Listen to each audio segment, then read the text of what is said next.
नमस्कार, जय गुरुमानी, जय हिंद। आज के सत्र में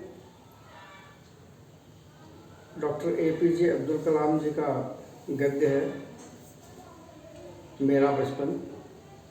मेरा बचपन पद के बारे में कुछ छोटी चर्चाएं मैं आपके साथ साझा करना चाहता हूँ। APJ अब्दुल कलाम ये जन्मवादी राष्ट्रपति थे। 2002 से 2007 तक राष्ट्रपति रहे और ये हमेशा कहा करते थे कि इस परिसर के लिए, इस देश के लिए मैं क्या दूं। समाज के लिए और परिसर के लिए इन्होंने अपना समस्त जीवन समर्पण किया। डॉक्टर APJ अब्दुल कलाम जी सादगी के मिसाल थे। इस पाठ से हम यही सीख सकते हैं कि सादगी से भरा जीवन, कर्म से भरा जीवन होना चाहिए। इनका जन्म तमिलनाडु के रामेश्वरम में हुआ 15/10/1931 को। इनके पिता जैनुलाब्दीन और माता आशियम्मा। और अब्दुल कलाम जी कद काठी के बिल्कुल साधारण थे। रामेश्वरम में इनका घर चूने, पत्थर, ईंट का बना हुआ था। ये मस्जिद वाली गली में रहा करते थे और इनके पिता आडंबरहीन व्यक्ति थे। इनका बचपन निश्चिंतता और सादगी में बीता। अभी जो भी मैं बता रहा हूँ प्रश्नों के उत्तर ही हैं ये। निश्चिंतता और सादगी से क्यों बीता? क्योंकि सभी आवश्यक चीज़ें इनके घर में समुचित मात्रा में उपलब्ध थी। और अब्दुल कलाम बचपन में रसोई घर में नीचे ज़मीन पर बैठकर भोजन किया करते थे।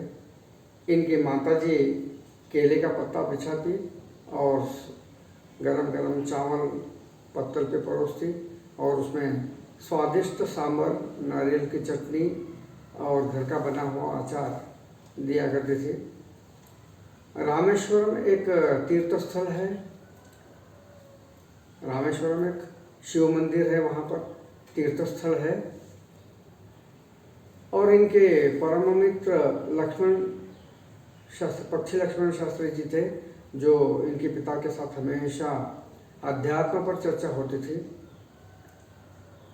जब नमाज के बारे में पूछा जाता था तो पिताजी बताते थे, नमाज पढ़ते हो तो तुम इतर ब्रह्मांड का एक हिस्सा बन जाते हो, जिसमें जाति, धर्म, आयु, दौलत, अमीर, गरीब ये सभी भेद मिट जाते थे।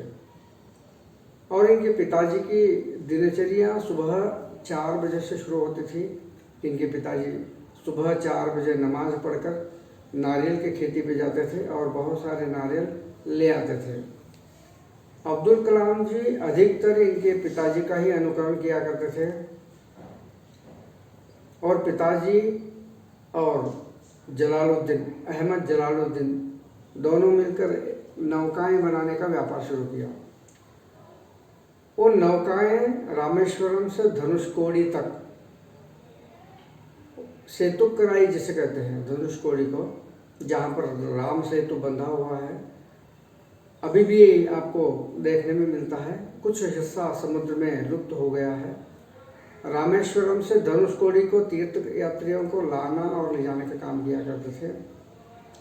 कुछ समय बाद समुद्र ने अपनी शांति तोड़ी और विकराल रूप धारण किया, जिससे क्या हुआ कि इनकी जितनी नौकाएं थी तीर्थ यात्रियों के सहित ही समुद्र में डूब गई।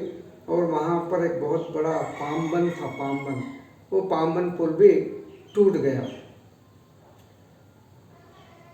अहमद जलालुद्दीन इनके बड़ी बहन के से शादी की, जीजा बन गए और तकरीबन 12-15 साल बड़े थे अब्दुल कलाम जी से जलालुद्दीन।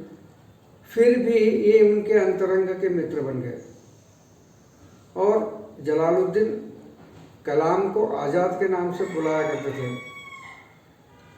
और क्या किया इन्होंने?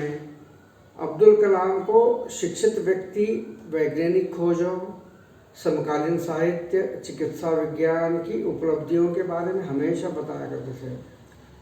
जलालुद्दीन अब्दुल कलाम को सीमित दायरे से बाहर निकालकर नई दुनिया का बोध कराया और पुस्तक पढ़ने की रुचि भी जलालुद्दीन ने ही उत्पन्न की।